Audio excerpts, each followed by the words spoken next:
Namaste. Regarding to experience absorption or samadhi in this lifetime and to be able to stumble various ways and means to get into that dimension is something I'm so grateful for. As a practitioner, I'm a doer, and then you probably know that through the many talks I've given in the past.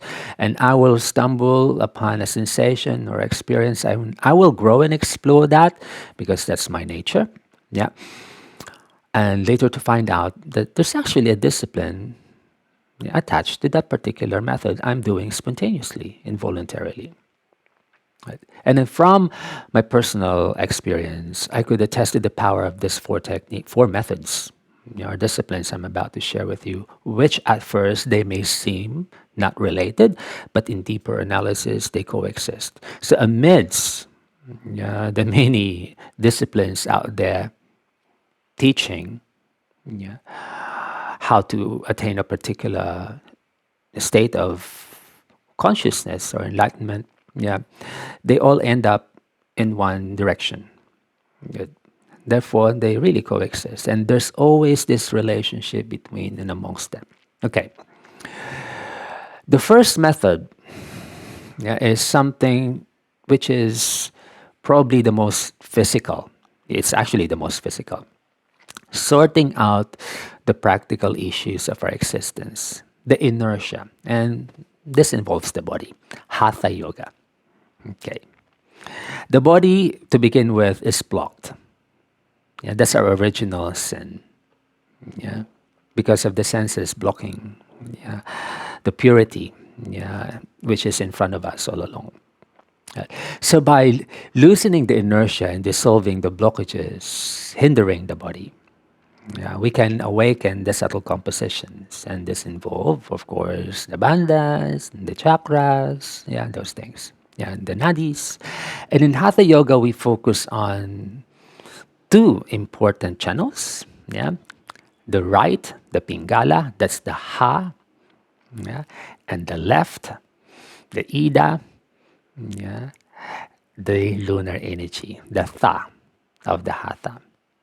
And physically, that's your right and the left channels, the right and the left nostrils, and the right and the left hemispheres of the brain. And Hatha Yoga prescribes a technique. Even before you do the practices itself on the mat, there are preparatory leading to the dissolution of your physical inertia, cleansing and purifying your body so you can awaken your subtle composition. And then when we're able to prolong this state of equilibrium between the right and the left channels, the Kundalini, the Sushumna Nadi, shall inevitably awaken. And the mudras of Hatha Yoga shall assist us in lifting that energy up to the brain during meditation, leading to absorption. All right. Hatha Yoga is, as I've mentioned, the most challenging, and it could take many years. There are some people, though, who've attained higher spiritual awakening in their lifetime or in their past, still need to do Hatha Yoga to be able to rid themselves of the inertia. But for them, it might take only a couple of years. Okay, and then they can now progress to the higher observances of mudras. But for me, for most of us, probably it will take many years. I started really low. It's really hard work. But so powerful. Amongst these techniques I'm about to share with you, Hatha Yoga is the most powerful, but there are risks involved. And therefore, Hatha Yoga would have to be ideally approached with the guidance of a teacher, but it could be self-learned. But there are mistakes along the way, and I had my share. I'm just so grateful that I have the physical strength, the attitude needed, for me to carry on, beyond my limitation, and to rise above the challenges of the practice. Okay. Now, the next approach is something to do with riding the wave of our subtle compositions. And in the past, I've talked about that before creation and after creation, before time and after time, it's boundless. there are only two elements that coexist, and that's sound and vibration. And this is the realm of the nada, the subtle sound, and the sensations we feel in the nerves. This is the discipline of the laya. All right. So we can dissolve our senses by focusing on those two, yeah, primal elements. In samadhi, yeah, after everything, after the euphoria and after all the energetic experiences, yeah, we come back inside the heart, yeah, and there's only two elements existing there in the brain, of course. Yeah, these two are connected.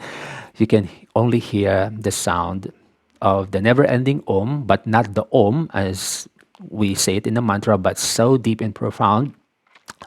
Oh, it's never-ending. Yeah, and the vibration you feel in your body. Okay, I attained my first samadhi listening to nada. Yeah, I also attain samadhi by focusing on the sensations in the fingers and the hands. Like if you just stop moving at all, even if your body itches, yeah, stop, don't move until they give up.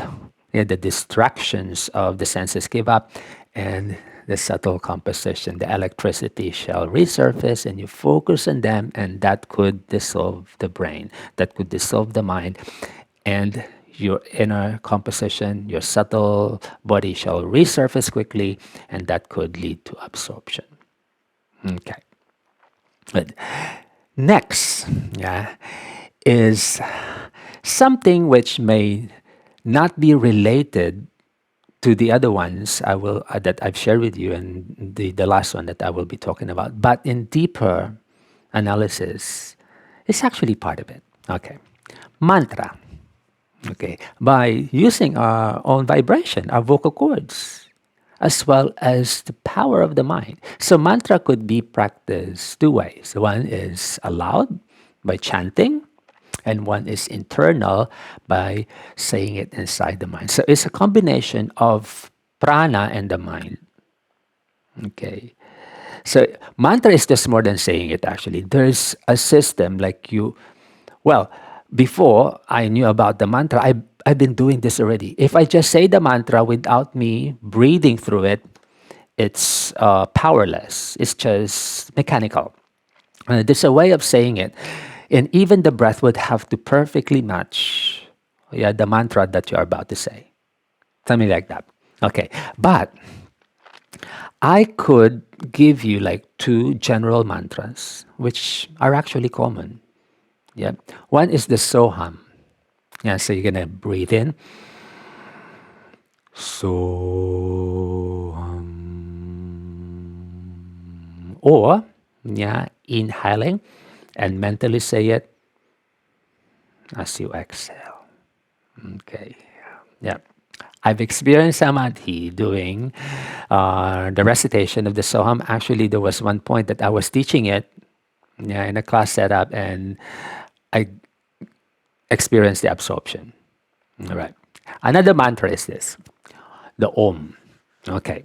But when I say the Om, well, it's very distinct because when I say the Om, I say it the way I experience it. That's why I was like telling you, I experienced them first before learning them. So when I say Om, yeah, I say it distinctively like Om. It's not Om. It's, yeah, you can chant it like that as well because there are techniques, yeah, instructing to do it like that. But I chant it in the way that during the time that I was experiencing it. Right. So when I chant it, it's really the Om.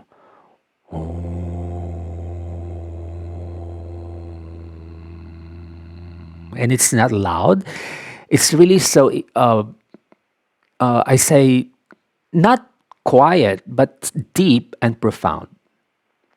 Yeah, you can hear your vibration, you can hear, yeah, the vibration of the brain, but probably the person beside you might be able to hear you, but not the entire room. So you're going to take that breath in.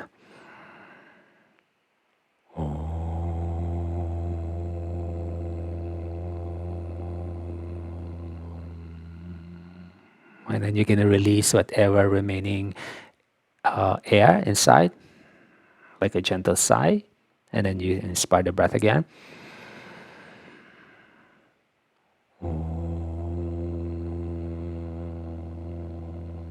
The mouth barely open, actually.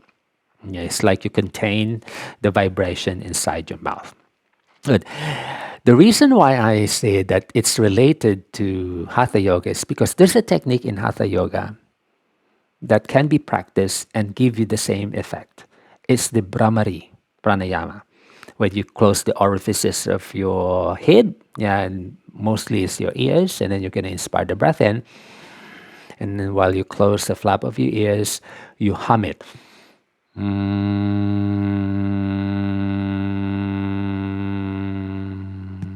Like that. So that gives, actually the Brahmari Pranayama, yeah, could be more powerful than chanting because you're actually using your body as a physical tool. You're using, yeah, the closing of your ears and then the rest of your orifices in containing the vibration inside. So mantra, yeah, meditation can lead to absorption, and I could attest to that. Yeah. After chanting 108 ohms, yeah, and when I meditate later on, there's always a chance of attaining absorption. Okay, now the last being, yeah, probably the most difficult physically, spiritually.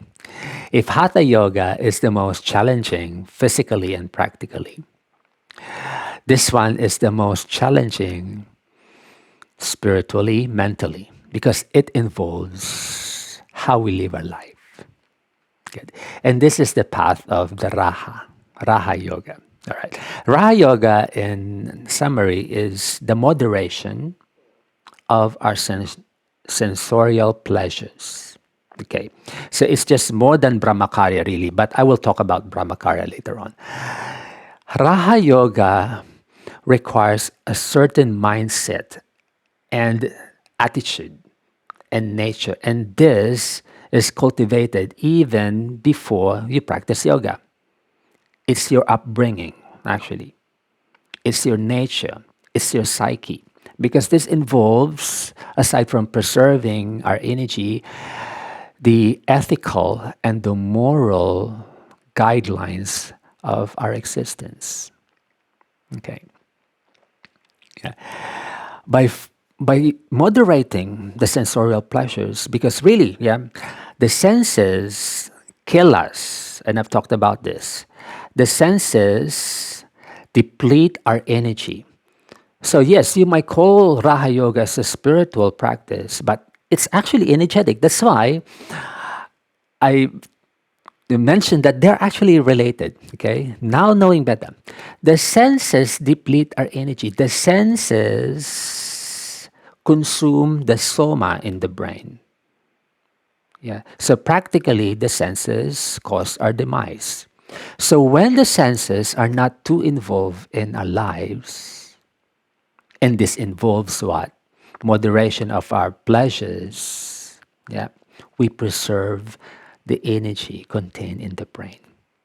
And then during meditation, yeah, the energy is the brain decompresses, yeah, the senses back off, and the energy from the top, that's the grace of God, descends down, and our own body energy. And I will talk about this. Is interesting. Raha Yoga is interesting. At first, it feels like very spiritual, but there's an energetic reason behind it, because we are preserving our own bodily energy through the practices of the Brahmacharya and the preservation of the energy in general. We don't have a need for it, yeah, to function. Therefore, this energy that we harness and seal within us shall rise, the apana vayu. So the prana descends down, that's its nature. The apana, which at first flows downward and out, because we're able to seal and learn how to preserve this vital force, rises up, and they meet. The blending, the union. All right. So Raha Yoga, in the spiritual sense, is living a life of moderation. Okay. And the observances, the yamas and the niyamas, they help. But amongst this, moral and moral and ethical guidelines, one is actually the most powerful, and that's the preservation of our vital force. That's Brahmakarya. Brahmakarya, in a general sense, in a more wider sense, is preservation of your energy as a whole, which means living a life, suited for a yogic journey. This involves from the food, stress level, taking care of our body, and the preservation of our vital tissues. Okay. When it comes to that, good, controlling and preserving our creative potential, meaning the sexual energy, is the most vital, because the sexual energy is actually so brimming with the prana, the ojas. Okay, especially for us men. Okay, so we release the seminal fluid and we deplete our ojas. For women, they don't lose their egg cell, but the intensity of sexual stimulation can drain their energy as a whole. So when we're able now to preserve that creative force within us, this force transmute into subtle vibration. And one form of our sexual energy is the nada. See the relationship now? So when we're able to preserve that force within us, the brain undergoes this chemical reorganization, and it will produce less of the hormone, and because we have abundant already to begin with, and this will lead to the state of balance. Feedback inhibition, we call this in science. And then now that since you have this base form, your spiritual nature will level off again. Therefore, your mind will stop entertaining arousing thoughts. I experienced that myself. But during my time, it's mostly because I was so focused on my practice. I was so focused on the practice that involuntarily, without me forcing myself, I just went into the state of I'm not entertaining that thought anymore, because I can allot my energy to something else, which serves me spiritually. Okay, so this require not only the actual control, but you need to learn how to channelize that human nature to ways and means that serve you spiritually. Okay, so there's a big difference between controlling your sexual energy without you knowing where to rechannel that energy, and then knowing how to do that. Okay. When you just suppress your sexual energy without you knowing how to rechannel those hidden, which could be powerful, this could lead to psychosis. Okay, so there is actually a technique, that we can grow in our lives to be able to attain that state of moderation without suppression. Good. Hatha Yoga provides what we call the Vajroli Mudra. Okay. Vajroli Mudra could be a conscious practice. And then you can read about Vajroli Mudra, but I didn't do the conscious practice of Vajroli Mudra because it's actually gross. For me, it's very superficial. Vajroli Mudra for me is this. Good. Focusing your energy to ways and means that are less worldly. That's why I mentioned that this requires a mindset, upbringing, really. And then this involves our belief system, the way we perceive our life in general, because this is sacrifice. Okay. Some find it in other ways, like, for example, arts, music. Some find it in sport. I myself, have many outlets. I love, aside from yoga, I love filming and photography, but mostly because I was so attuned to my practice, I have a goal. If you have a goal, your mind will be channelized to that goal. And then until such time that your your worldly tendency will just diminish spontaneously. Okay, Vajroli mudra. Okay, there's also a spontaneous reaction of your of hatha yoga to your body. Not only the Vajroli mudra. Yeah. Okay.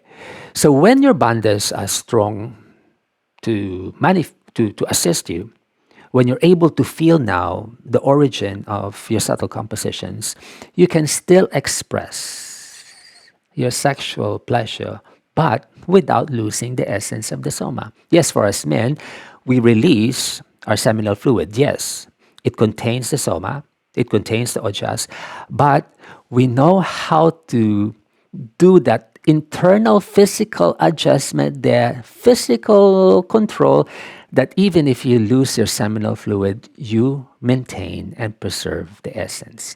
That's, for me, is a more meaningful approach to Vajroli Mudra, not the gross form. Yeah. So it takes time to learn. It takes time to learn.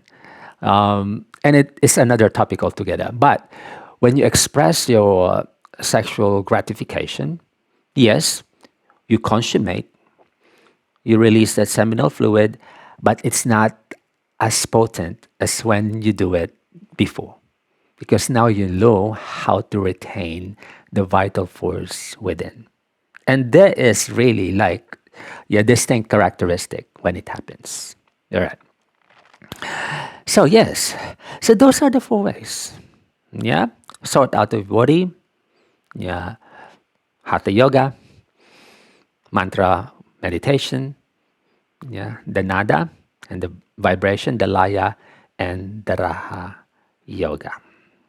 Okay, so amidst all of this, and there are many other methods. We have the study or the realms of the yana by just studying, listening to talks like this, yeah, conversations. Yeah, you will be able to awaken the subtle composition, but I cannot talk about that freely because yeah, I haven't explored that dimension.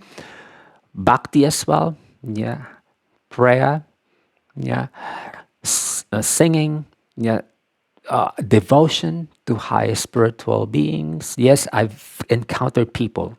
They don't know yoga at all, no single clue at yoga at all, but they attain absorption and the experience is the same by just devoting their lives to higher spiritual beings. Yeah, by just looking at the eye of your teacher, yeah, could bring you to that state of awakening.